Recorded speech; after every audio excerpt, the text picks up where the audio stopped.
So Lucy, it's at the Senior Center. It's located at 1570 Kingwood, right next to the dog park and down the street from the airport, okay? So be at the Senior Center next week and until further notice. And remember that, Lucy. So, and the reason we're doing this is we hope to start remodeling this week, okay? So yay for the remodel. Also, want to just suggest that you all check out, if you haven't checked out our live streaming, you know, we've got new technology now, and it's still in the beta test, but Jay is over there, and he's got his headphones on, and he's recording what we're doing live for anybody who wants to watch it. And we encourage, yeah, but don't stay home. Yeah, come here. But if you can't be here, stay home and watch us live. And it's also pre-recorded or recorded, so you can watch it later if that's better. So all you have to do is click on when you get your e-blast, there's a button at the bottom, all those buttons, there's a button to the website, there's a button to our email, and there's a button to YouTube. Click on that button and it'll take you right to us where you can see current and all past services, okay? And let us know. If I think you'll appreciate the fact that we're doing this for you, and I hope you will enjoy the new sound that we have, because it's really improved sound, okay? So do that. Annual meeting on June 5th at the Senior Center. It'll start at 11:30 after Sunday service, so we hope you'll be there. And documents will be in the mail for those who are voting on our budget and our board and our community partners. So look in the mail in the next couple of days. And also, if you don't get the UU World in the mail for whatever reason, we have extra copies here. You're welcome to take them. Take them home and read them. There's really good articles, and it keeps you connected to our Unitarian Universalist Association and all those other great organizations throughout the world. And they will be mailed to you starting in the next quarter, because as a new member, you're automatically entitled to get this. So we just want to make sure that our newest members are on that list, okay? So if you don't get that in the next couple of months, let me know, and we'll make sure that your address and everything is current, okay? So are there any other announcements before we continue? Yes, Carol.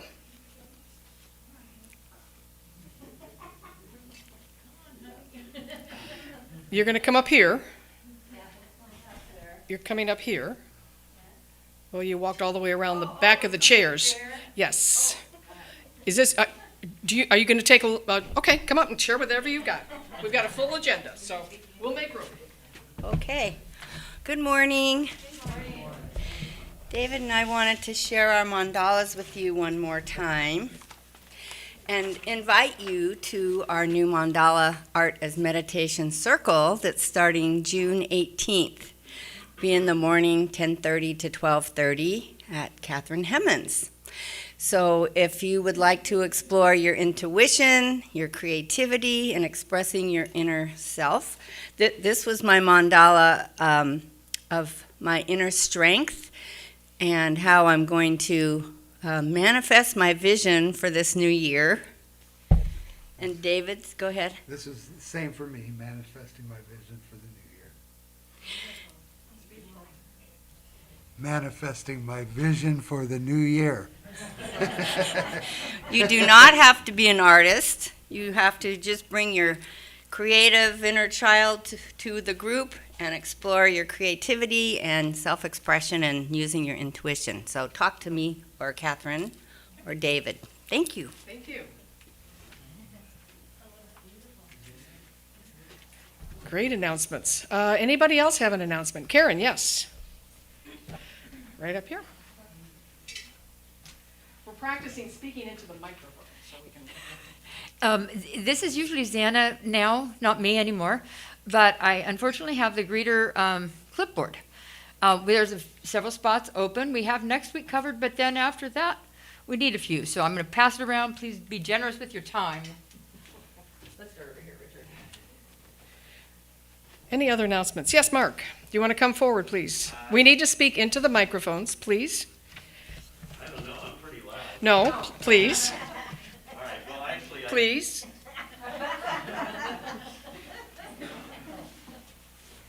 I did not understand that.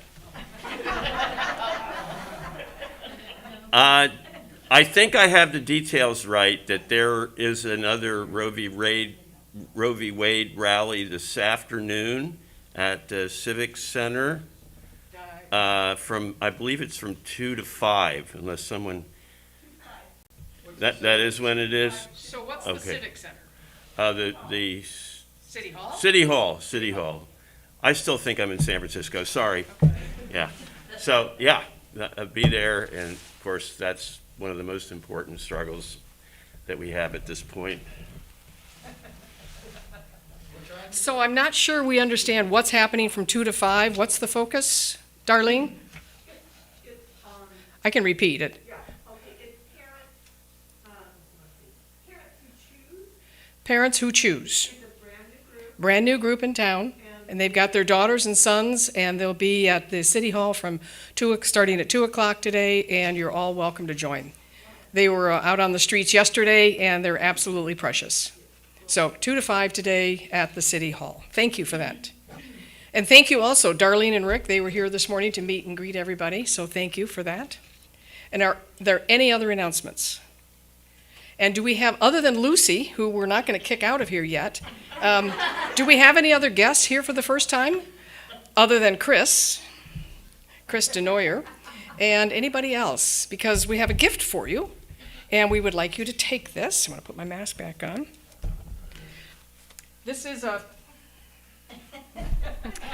is a book called Windows to the Light. They're haiku meditations, and authored by a woman who used to live here in Florence. So, thank you so much.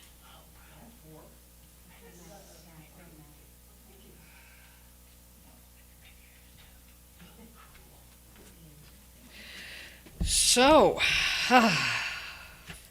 we're going to light our chalice. It's going to be a little different this morning. I'm going to light it. The poem is by E.E. Cummins, and it's called I Thank You, God, for Most This Amazing Day. And I found a YouTube of him reciting the poem. So I'm going to start it on the computer here, and I'm going to light our chalice, and this is how we will begin our service.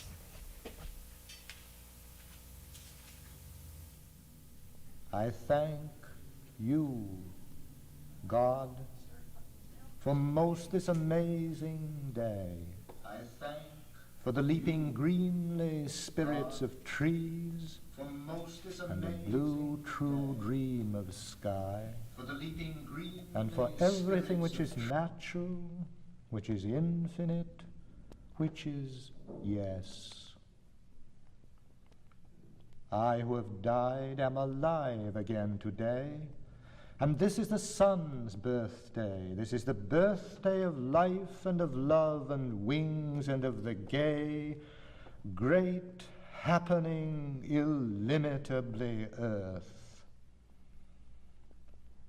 How should tasting, touching, hearing, seeing, breathing any lifted from the no of all nothing, human merely being, doubt unimaginable you? Now the ears of my ears awake, and now the eyes of my eyes are opened.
and concerns.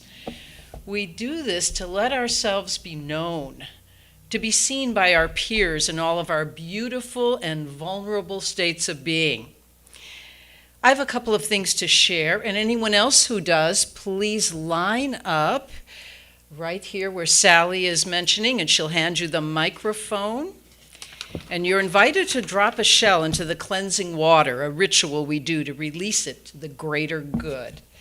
So first, I'll just say that we got a thank you note from, it was passed on to me because it went back in the mail, from the Siuslaw Middle School. You know, we've been gathering these things for the teachers up here in this box in front of us. That's Judy Plumery's project, correct? And so a friend of ours passed this on to us. Catherine, if you don't mind, please forward this to Sally and let her know, and Deborah too, how the school appreciated all the treats, exclamation points. They were lifesavers, in quotes, and well received every day. You have no idea. Thanks, Beverly. So this is the card. I mean, we think, oh, well, do these little things matter? And they do. They definitely do. Yes, absolutely. And I have a card back there for Xana. You know, she's going through some vulnerabilities right now, and so let's send her our goodwill and our healing thoughts. Sally? Karen? Oh, Jeff? Well, it is with great sadness that I share that Tuesday I had to put my dog down. And Tina was 14 and a half years old. Right. And some of you will remember him who've been on fog hikes or who have gone hiking with us. And he was wonderful. And he was still kind of himself by the time we had to put him down. Anyway, it's with a heavy heart. Thank you. And it's with a joyful heart that we wish Karen a happy birthday. Yes. Let's put So two. with let's put two sadness in there. and with a joy to Karen for her birthday, which is today. Thank you. Happy birthday. Anyone else? No? I think you're going to announce something, I'm going to Sally? announce a very great joy, which also comes with a little bit of sadness. Many of you know Richard Jones. Many of you may not. Richard's been with us several years. He has played his clarinet for us many times. Richard's going to be moving to Portland soon. We're going to miss him. So I asked him last week if he would like to play one last time. So my joy is to introduce you to Richard Jones. I'll let you come up and...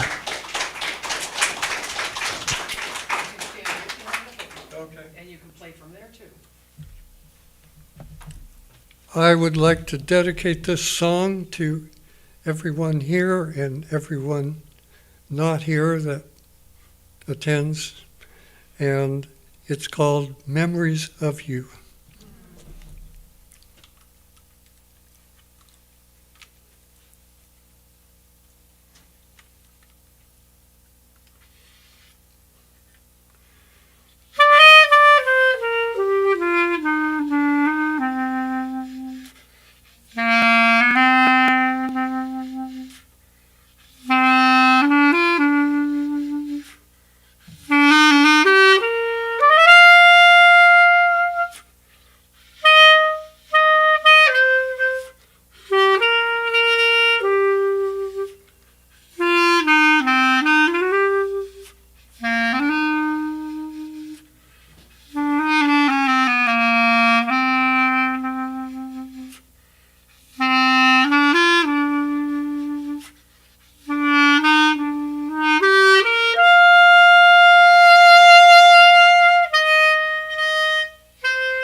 Thank you for listening.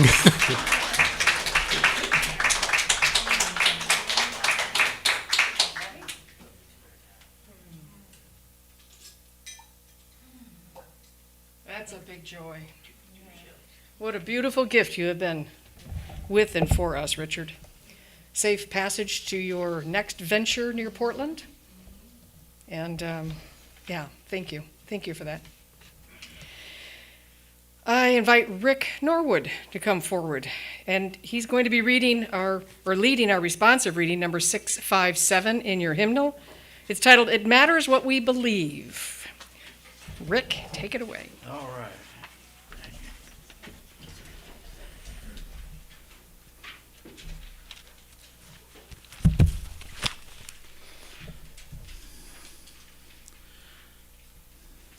Some beliefs are like walled gardens. They encourage exclusiveness and the feeling of being especially privileged. Other beliefs are expansive and lead the way into wider and deeper sympathies. Some beliefs are like shadows, clouding children's days in fears of unknown calamities. Other beliefs are like sunshine, blessing children with the warmth of happiness. Some beliefs are divisive, separating saved from unsaved, friends from enemies. Other beliefs are bonds in a world community where sincere differences beautify the pattern. Some beliefs are like blinders, shutting off the power to choose one's own direction. Other beliefs are like gateways, opening wide vistas for exploration. Some beliefs weaken a person's selfhood. They blight the growth of resourcefulness. Other beliefs nurture self-confidence and enrich the feeling of personal worth. Some beliefs are rigid, like the body of death, impotent in a changing world. Other beliefs are pliable, like the young saplings, ever growing with the upward thrust of life. Okay.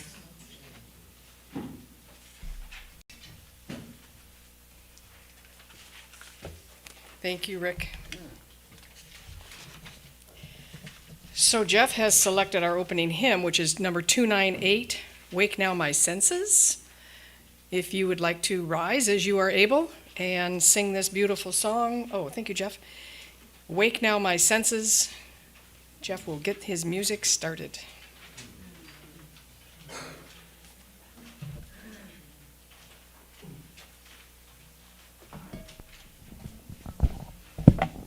Number 298.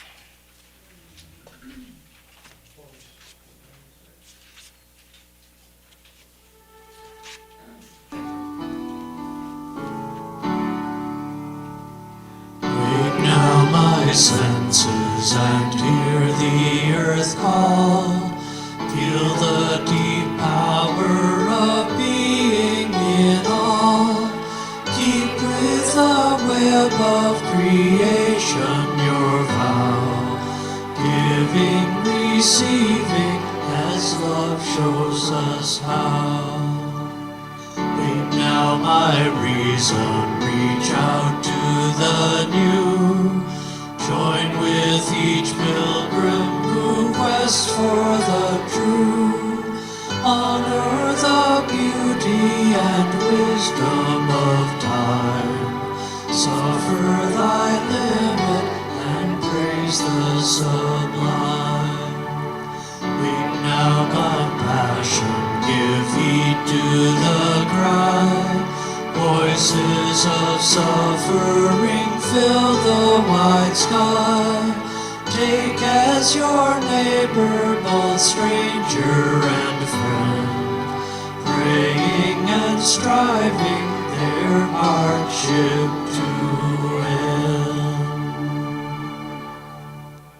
Thank you, Jeff. Thank you.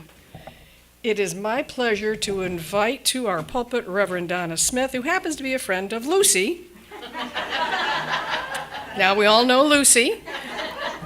So, thank you, Lucy, for coming up here with Donna. And Donna, I welcome you up here. Do you like the podium down or up? I think we decided up, down, so Down. Okay. So you're up. There you go. Thank you, Sally. You bet. Oops. I didn't have a choice. My mother was 4'9" or something like that, and my father 5'6", so that's okay. Dynamite comes in small packages, right? All right. Well, it's really good to be here again. Sally reminded me last time I was looking at this way most of the time. I wasn't ignoring you on this side, but this thing was off center and I'm drawn to it. But I understand that's not a problem anymore, so hopefully you understand I'm looking at all of you and loving you all. So, the heart of beauty. Our theme this month is beauty. So I want to begin with a story by Paulo Coelho. A young man was standing in the middle of the town proclaiming that he had the most beautiful heart in the whole valley. A large crowd gathered, and they all admired his heart for it was perfect. There was not a mark or a flaw in it. But an old man appeared at the front of the crowd and said, "Your heart is not nearly as beautiful as mine." The crowd and the young man looked at the old man's heart. It was beating strongly, but full of scars. It had places where pieces had been removed and other pieces put in, but they didn't fit quite right, and there were several jagged edges. The young man looked at the old man's heart and laughed. "You must be joking," he said. "Compare your heart with mine. Mine is perfect and yours is a mess of scars and tears." "Yes," said the old man, "yours is perfect looking, but I would never trade with you. You see, every scar represents a person to whom I have given my love. I tear out a piece of my heart and give it to them. And often they give me a piece of their heart which fits into the empty place in my heart, but because the pieces aren't exact, I have some rough edges. Sometimes I have given pieces of my heart away, and the other person hasn't returned a piece of his heart to me. These are the empty gouges. Giving love is taking a chance. Although these gouges are painful, they stay open, reminding me of the love I have for these people too. And I hope someday they may return and fill the space I have waiting for them. So now do you see what true beauty is?" The young man stood silently with tears running down his cheeks. He walked up to the old man, reached into his perfect young and beautiful heart, and ripped a piece out. He offered it to the old man. The old man took his offering, placed it in his heart, and then took a piece from his old, scarred heart and placed it in the wound in the young man's heart. It fit, but not perfectly, as there were some jagged edges. The young man looked at his heart, not perfect anymore, but more beautiful than ever, since love from the old man's heart flowed into his. I love that story. Isn't that beautiful? And I'm sure you've probably all heard the phrase, "Beauty is in the eye of the beholder." So this morning I kind of want to break that down, kind of unpack it. What does it mean? Well, to me, beauty has two different meanings. We have outer beauty. The Oxford Dictionary defines the word beauty as a combination of qualities such as shape, color, or form that pleases the aesthetic senses, especially the sight. Other definitions I found were physical attractiveness, goodness, courtesy, seductiveness, and state of being pleasing to the senses. As we can see, the modern definition of beauty is really focused on the physical. And this physical beauty has been defined for us through the centuries by societal standards. But there's also inner beauty, and what this story was really referring us to. Inner beauty, defined in the dictionary as the personality of a person, including his or her mind and character. The qualities of inner beauty are kindness, gentleness, modesty, purity, generosity, humility, honesty, compassion, and you know the list goes on and on. These qualities cannot be seen by the physical eye. However, someone's inner beauty can shine out and we feel it. And we can even really see it in their eyes. Have you ever looked in someone's eyes and they sparkle and they mesmerize you? Well, that's their beauty coming forth. So let's look now at the eye of the beholder. We have two sets of eyes. You know, we have our physical eyes and we have our spiritual eyes, I call it.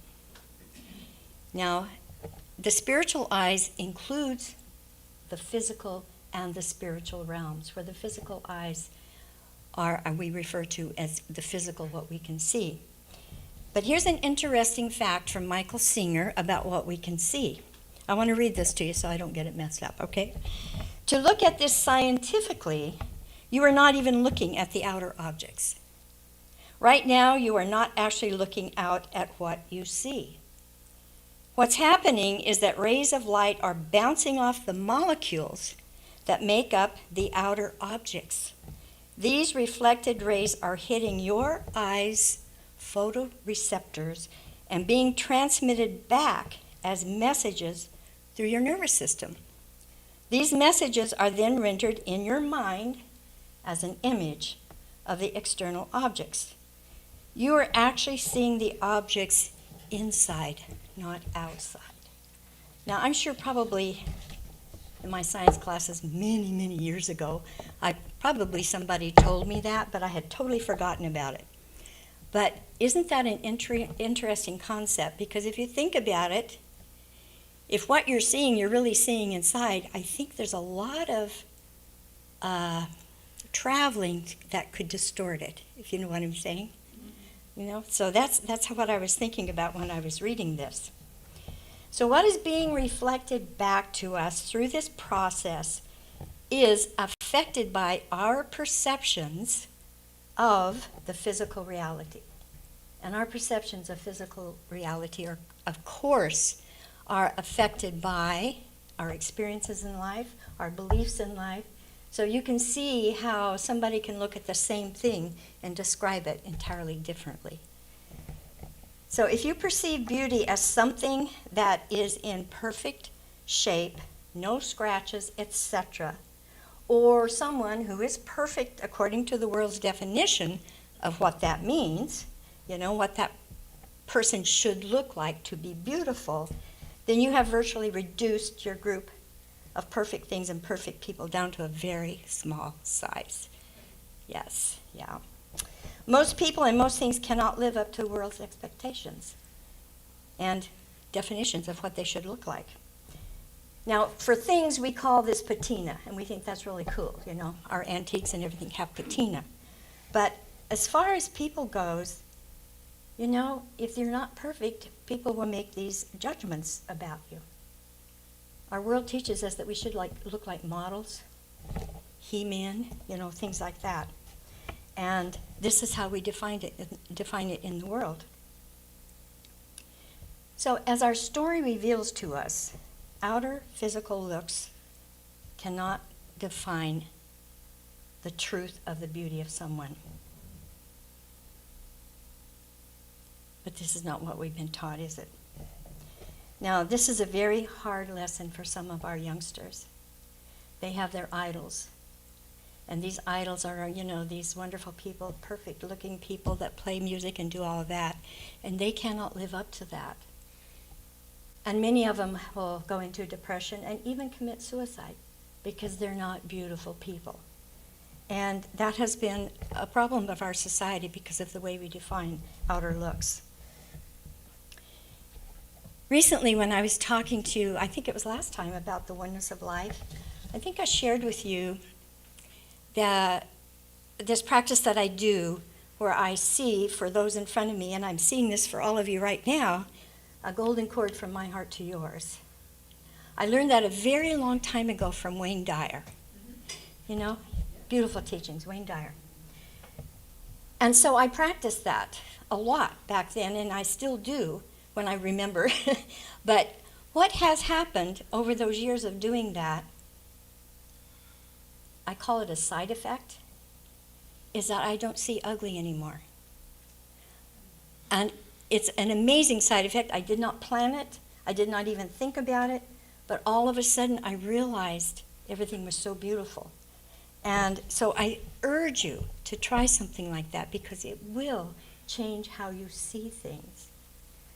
Because I think everybody's beautiful. I think everybody is beautiful, no matter what. So, spiritual eyes only see beauty. Your soul does not look at something and assess it with good, bad, right or wrong, ugly or beautiful. To your soul, everything is beautiful. Everything that's happening in this world is just an experience, and it's beautiful. And that's not what we do in this world of duality. In this world of duality, it is so easy, to judge things based on all of that experience and upbringing that we've been taught by many different people, parents, teachers and whatever. I'm not saying that's wrong. I'm not putting any judgment on it. I'm just saying that's been our experience. And from being in the, the world of duality, it's kind of a natural thing that happens to us. So, nothing wrong with it. But that's not how your soul sees it. So if we can focus on our spiritual eyes, we can get beyond that. Because the spiritual eyes, like I say, they don't see anything good, right, bad, wrong. There's no duality there. Now, when you are looking at something and you're saying, oh, this is good, this is bad, this is ugly, this is unlovable, whatever, you know what that is? That's your ego. Your ego is trying to help you maintain a sense of control over your life. And it does that by making you look really good while making others look not so good. That's just an effect of the ego. So when you are focusing on things from your spiritual eyes, that goes away. That goes away. And you really do see the beauty of the soul. I was reading about Mother Teresa one time, and I could not find my reference, so I'm going to paraphrase here. And I'm going to call this person Anna that was reporting about this meeting with Mother Teresa. She was sitting there waiting for the meeting, and there was another woman there. And this woman was complaining loudly about the fact that she had to wait. And she was just, being rude and, just being very unhappy. So when Mother Teresa came in and she sat down beside her, this woman continued to be rude to Mother Teresa. And so when this was over, this woman, Anna, I call her, said, how could you, accept the fact that she was so rude to you?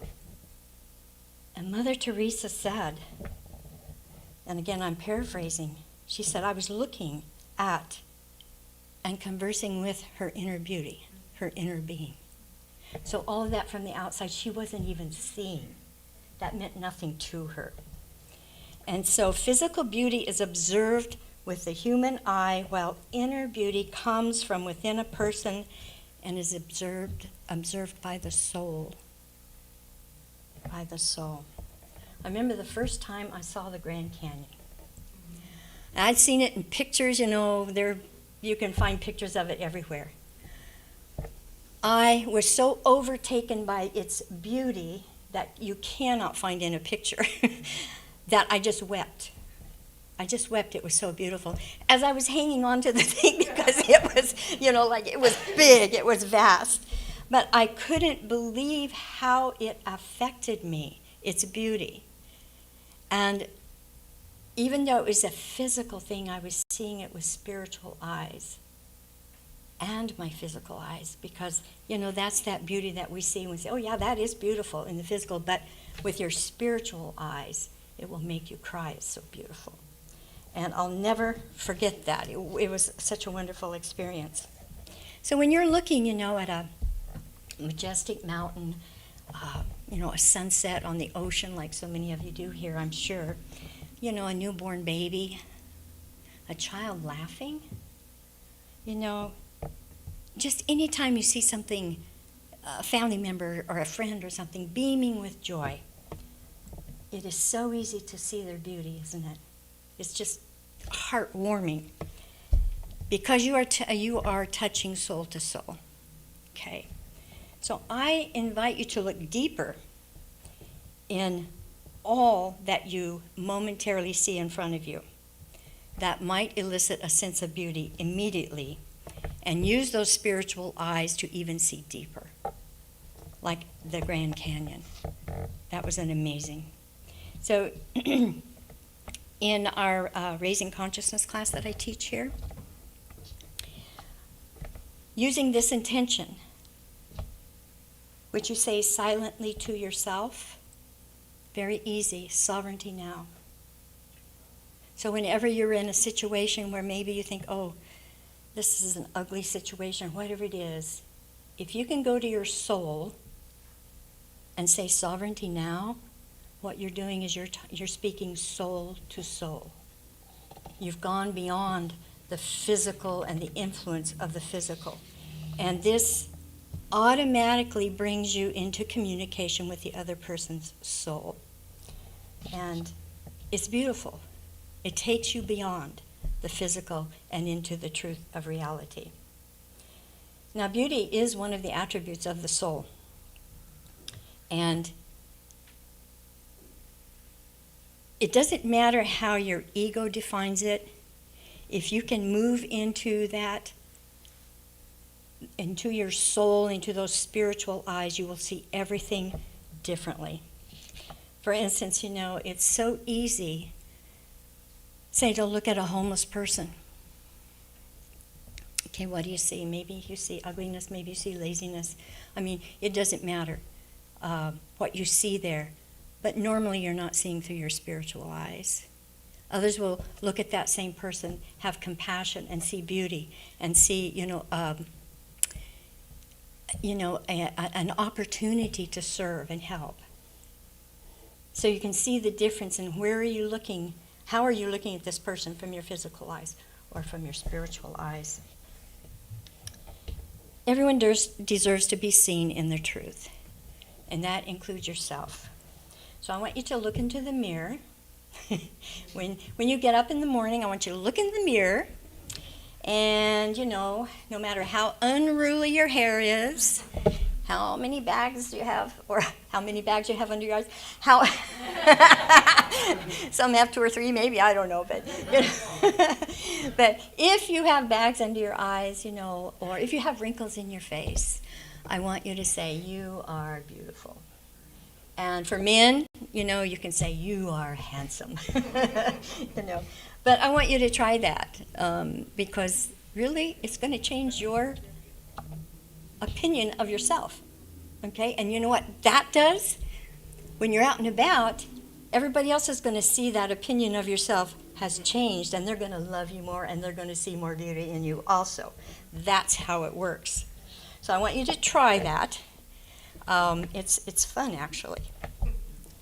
My sister Gail, I know I've shared some information about her, but she was in a car accident, and they literally had to put her body back together with pens and everything. They had to reconstruct her face because the engine of her little truck had just gone right into her body. The only reason that she survived, there was a medic in the car behind and stopped the bleeding. So here's this beautiful little person that now has scars all over her. She is the happiest person I've ever seen in my life. Constant pain, okay? But she has that inner beauty that shines from her that you cannot help but see. So you don't even see those scars. You just see this beautiful, bright-eyed, happy person that loves everybody. That's what I'm talking about. When you're looking at through the spiritual eyes, you see that. Scars are nothing. Nothing. Okay, what is the truth about this person? And even though she's the youngest and I'm the oldest, she's my teacher. She's my inspiration. She has taught me so much, and she has been through a lot of pain and suffering. So for her to come through with such an amazing spirit, that's why I just adore her. Because I often think back, what would I have done had this happened to me? So she's very strong, very beautiful. And I want to share from the way of mastery. A flower that blooms. Okay, we'll start that over, all right? A flower that blooms in the spring for a day is the good, the holy, and the beautiful. The rays of sunlight that dance upon the oceans of this world creatively sing forth the good, the holy, and the beautiful. The bird that alights upon your fence and sings its morning song has come forth from that infinite, perfect sun, and its notes extend the joy of the child of God. So too, the smile upon one of your brothers and sisters who has received a pearl of grace through you is creation itself, the presence of the good, the holy, and the beautiful. Every loving thought you allow to be cultivated in the garden of your own mind extends the good, the holy, and the beautiful. In fact, in the way of mastery, you are described as a beautiful divine being walking on this planet, a body-mind, playing, singing, creating the good, the holy, and the beautiful. And that's who we are. So I want to offer an exercise for you. I'm going to say 30 days. Now, if you can't do it for 30 days, do it as long as you can, all right? But the more you can do it, the more it's going to change you. I want you to, anytime you see anyone in front of you, intentionally look at them through your spiritual eyes. And the one thing that helps me is that cord going from your heart to the other person's heart. It's so powerful. You really do begin to see them differently. You're seeing into who they truly are. So I want you to maybe use that cord and do it for 30 days. Every time somebody comes in front of you, like right now we got boom, boom, boom, boom. It's great, it's fun, and later on. But it's fun, but it also changes your whole opinion of things. Very powerful. So when you're seeing through spiritual eyes, you cannot be in anger. You cannot be in judgment. And that's what we want to be, in that spiritual essence, in that kind of energy. So I invite you to do that. I was going to call it a challenge, but challenge is a word that people go, so it's just an invitation for you to do this. And again, if you can't do it for 30 days, do it for at least a day. And then you're going to say, I kind of like that, so I'm going to do it another day. Because it is fun, and it will change your life. So, as we look at each other today through our spiritual eyes, I want you to close those eyes for a moment, and we're going to go into meditation. And Jeff is going to play some beautiful background music for us.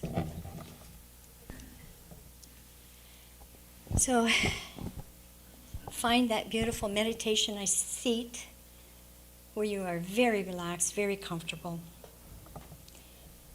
And close your eyes. And I want you to breathe in very deeply life. And do it purposely. Just breathe.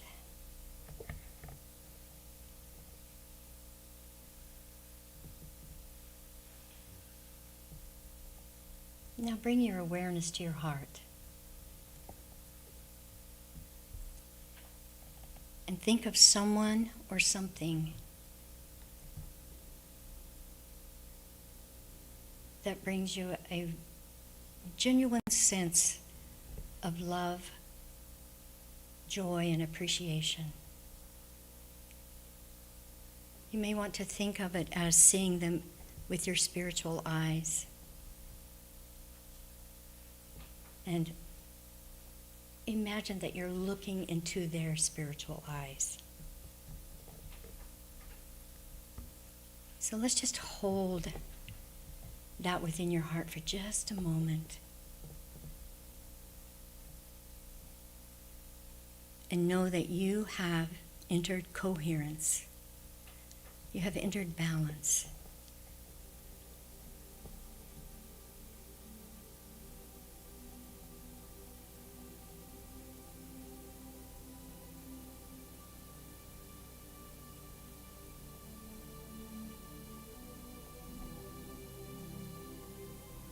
And it feels so good there. So very good.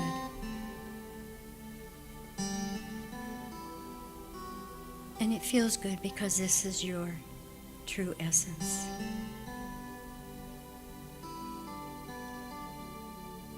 This is who you truly are. You've let the ego go for a moment. You're experiencing the beauty and the peace and the love that you are. And it feels so good.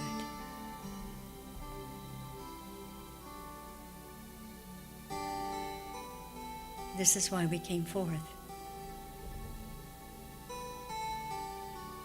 To remember who we are.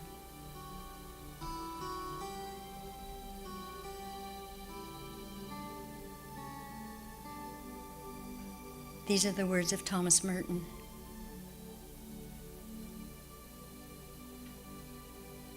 Then it was if I suddenly saw the secret beauty of their hearts,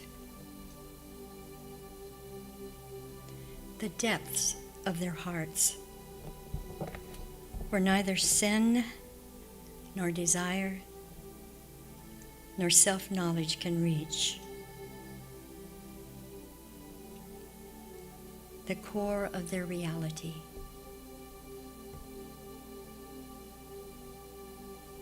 The person that each one is in God's eyes.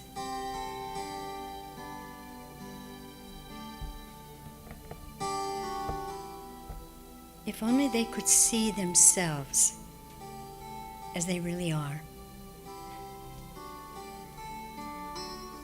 If only we could see each other that way. All the time.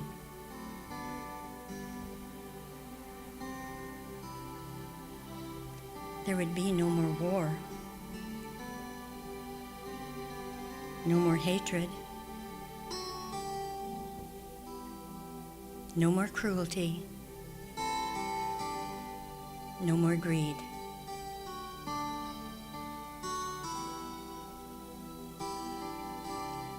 I suppose the big problem would be that we would fall down and worship each other.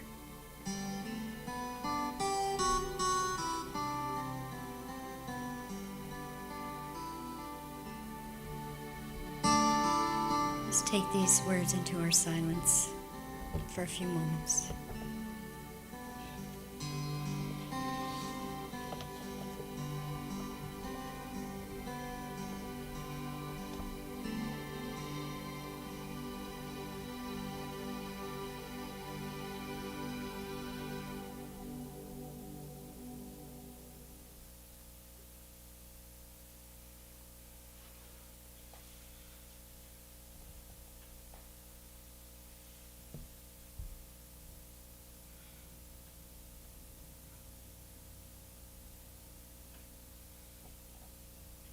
Using our spiritual eyes, we can see the beauty of the heart.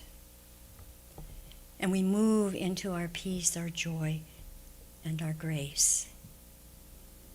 And we realize there that we love everyone.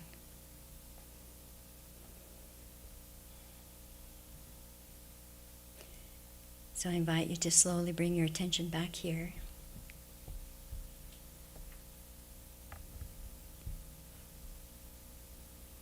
I encourage you to do the exercise. It is life-changing. And it's actually very fun. And guess what? It's healthy for you. And we do need everything to keep us healthy, don't we? Anything we can think of. So, it's so great to be with you again today.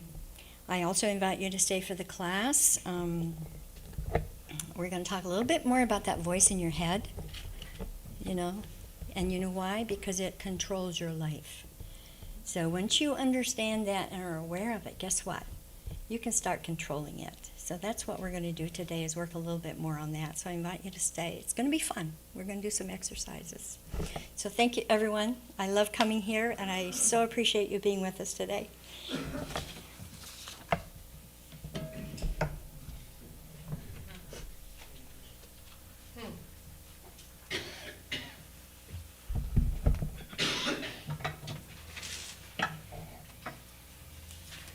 Well, you've left us all speechless. I think it's good, Donna. I think it's really good. Thank you. There is no good or bad, so Oh, there you go. There you go. I think it just is, right? it just is. What a lovely message today. Thank you very, very much. And thank you for bringing Lucy.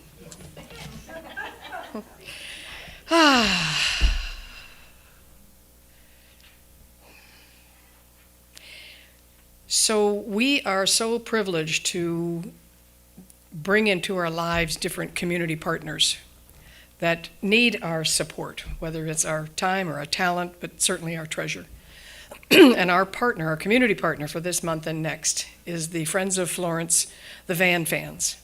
So those of you who don't know, this is an organization that they provide free transportation back and forth to Eugene, to the different institutes for people to receive their cancer treatments.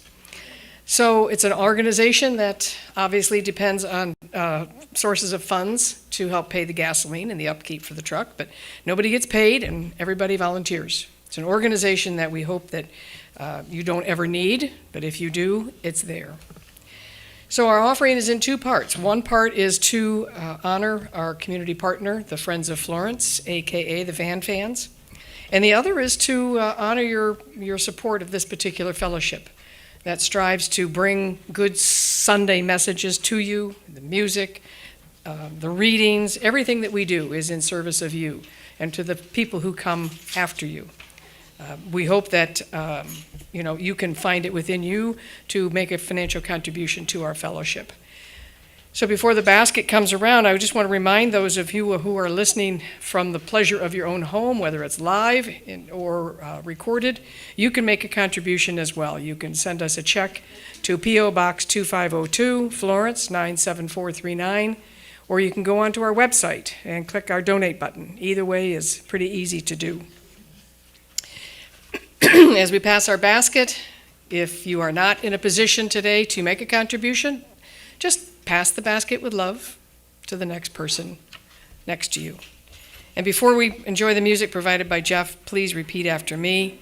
Divine love through me, blesses and multiplies all that I am, all that I give, and all that I receive. I am prosperous now. Blessed be. So you will see the basket has two sides to it. One is for the Florence UU Fellowship, and the other is to the fans of the Friends of Florence. So Jeff is going to play some music. I'm going to ask Deborah, would you help on this side, and Catherine on this? We'll pass the basket around.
Thank you, Jeff. Amazing Grace. Played so beautifully.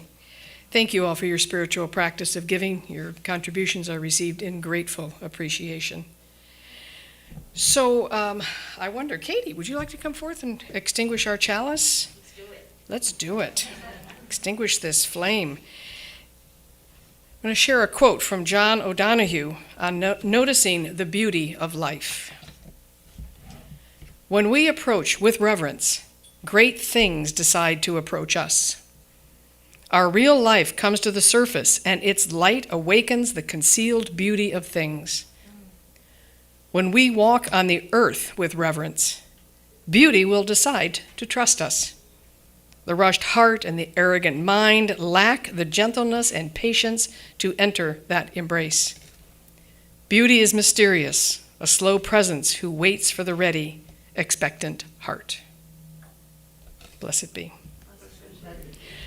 So as Donna says, she invites you to join her in the library shortly. We'll, mingle for a few minutes, and then she'll be in the library to share your stories, your thoughts, your comments on her message today, and then go into that wonderful Raising Consciousness class with her. We hope you'll stay for that. And remember, next week we'll see you where? Senior Center. Thank you. At the, if you will, rise as you are able, and we're going to circle around the chairs, the outer chairs.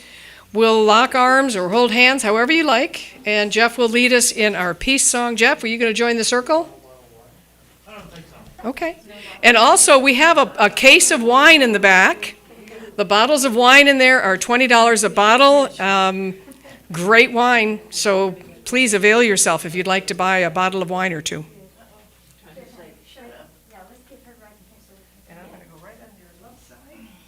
Are we ready? Thank you, Jeff. Yes.